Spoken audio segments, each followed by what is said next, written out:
Chapter 22, Worldwide Whispers. Instead of going to work the next morning, Mum decided to walk to the bus stop with me. She said it was because me and Tom were famous now, and that even though we probably wouldn't be famous for more than a day, we needed to be careful. I just want to make sure you're not going to be chased by any reporters, she said, as she helped me put my coat on. Some of them are good people doing their jobs, but some of them have absolutely no scruples. I followed Mum out of the flat, wondering what scruples were, because Mum had looked angry when she had said the word, so I knew it was bad not to have any of them. I also wondered why reporters might chase us. Tintin, who has to be one of the best reporters in the world, only ever chased people who were kidnappers or thieves or had done something wrong. When we reached the bus stop, I found Tom's mum and dad there too. Mum went to talk to them, and Tom and I huddled together. Tom said his parents had told him that if he ever ran away from school again, he would be so grounded that he would never see daylight again. But I told Mum it comes in through the curtains anyway, even when they're shut. And then, when we watched the news, she screamed and hugged me and said how brave I was, said Tom, scratching his head. I don't get it. I told him I didn't get it either, and about everything that had happened to me after I had gotten home too. All the neighbours coming over, and about horrible Mr. Greggs, and how Mum had been angry one moment and then happy the next moment, and how she had laughed at what the taxi man had said. Oh yeah, Dad gave him a cheer too, Tom grinned. I've never seen him cheer for anything before, except when we dropped off my Nana at the airport after she'd been staying with us for a month.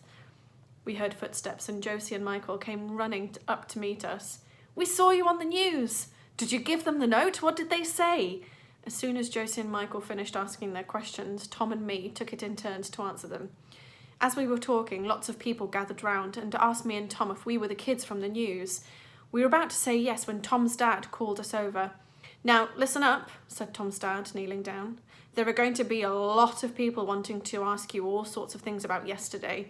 And whilst you can tell Josie, Michael and Mrs. Sanders everything, and Mrs. Khan, I added. Yes, and Mrs. Khan. And Mrs. Hemsey, asked Josie. Okay, yes, her too, nodded Tom's dad, scratching his head in the exact same way Tom does when he's thinking. But if anyone else asks you what happened, I want you to say exactly what grown-ups say when they're famous and they've got to keep something a secret. Shall I tell you what that is? We all nodded and looked at each other excitedly. Famous grown-ups always say, no comment, when they want to keep something a secret, continued Tom's father. And that's what I want you to do. Let's all give it a practice right now. Tom, you go first. No comment, said Tom, thrusting his nose in the air. No comment, said Josie, grinning. No comment, said Michael seriously. No comment, I said loudly. Good, said Mum. Now, if anyone asks you why you went to Buckingham Palace, or what the police said to you, or anything about yesterday, you say, no comment, we all shouted, making all the people at the bus stop look over at us. My mum and Tom's mum and dad all smiled. Now, there's a promise we want you all to make too, said Mum.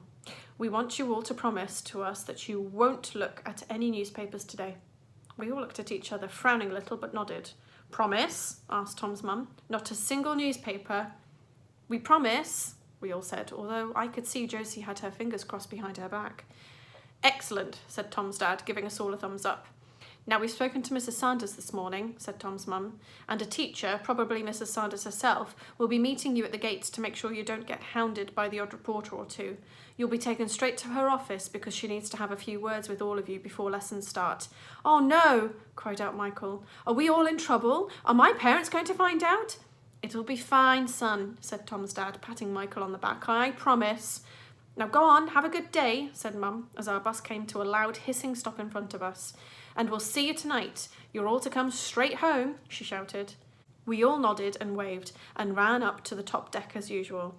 The other passengers looked at me and Tom with a frown before looking at their newspapers and then looking back at us again. We hurried past and sat together in a little huddle. In whispers, Josie and Michael told us about their day yesterday. It had been exciting too. Josie said she'd had to make up a story involving a Chinese takeaway and endless buckets of puke to get Mrs. Khan to believe I was sick but would be back the next day, and Michael had pretended to lose his voice so that he didn't have to say anything to Mrs. Khan when she asked him where Tom was. But of course, he had kept forgetting that he was meant to have lost his voice, so Josie had to kick him lots of times to make him remember. And then, when the police had rung to tell Mrs. Sanders what had happened, she had come and taken them both out of class and made them tell her everything. Did Mrs. Sanders say anything about giving us detention?" asked Tom. Josie and Michael shook their heads. "But Mrs. Khan seemed upset," said Josie, looking down. "I feel bad for lying to her." "Me too," said Michael. "Maybe we should make her a card," said Josie. "Yeah, and I've still got some of the Queen's biscuits left over. We can give her those for tea," said Tom. But when we got to school, we forgot all about Mrs. Khan, because the school was surrounded by hundreds of vans with large round satellite dishes on their roofs, and lights and microphones and fluffy grey things on sticks. Staring at us were hundreds of cameras on legs, which looked like one-eyed insects that could zoom their eyes in and out and swivel their heads in any direction they wanted. And all of them had lots of people bobbing up and down behind them.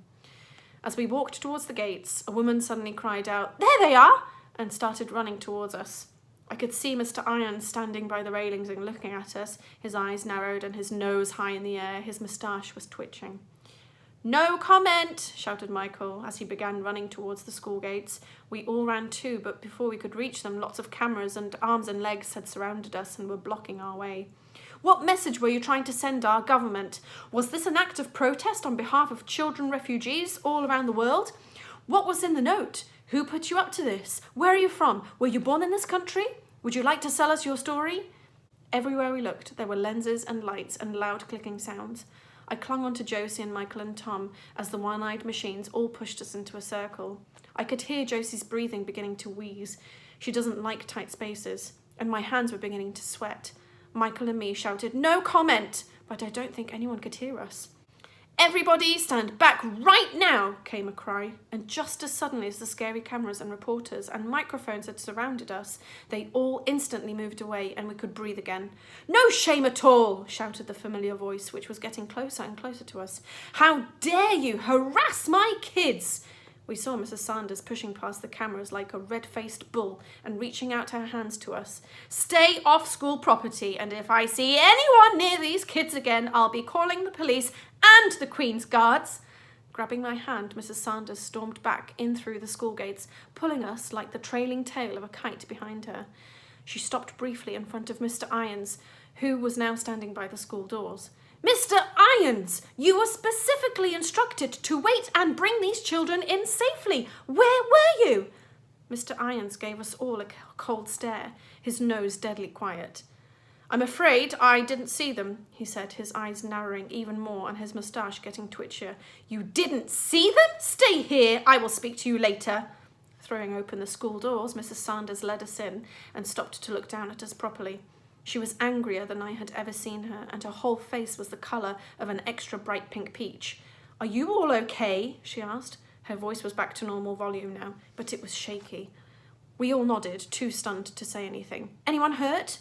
We shook our heads. "Good. Now all of you are to go straight upstairs to my office," she ordered, looking over her glasses at us. "You'll find Mrs. Khan already there, along with Ahmed and his foster mum and Mrs. Hemsey, and 2 police officers who want to have a quick word. I'll be up in just a minute. I need a word with Mr. Irons." And waving us along, she hurried back outside. I think there are 2 types of being scared in the world. The first type is when you do something wrong, like breaking your mum's favourite vase by accident, and you're scared of her finding out, but at the same time, because she's your mum, you know that deep down she won't ever punish you too horribly because she knows that accidents happen. But then there's another type of scared. It's when something you never, ever thought would happen suddenly does, and the idea of it is so awful that you want to run away. I've only ever felt like this type of scared once before, and that was when I saw Mum standing in the hospital corridor crying, and I knew right away that something bad had happened to my dad. I was feeling that second type of scared again now, and it made me want to be sick all over the floor. I had never thought that the greatest idea in the world would get us into trouble with the police, and I never ever imagined it would get Ahmed into trouble too. I didn't want him to feel angry at us, but what if he hated us for not telling him our plan, and for the news people knowing about him, even though we hadn't meant them to? "Come on," said Josie, putting an arm over my shoulder, and together we all walked in silence up to Mrs. Sanders' office. I took a deep breath and, fearing the worst, opened the door.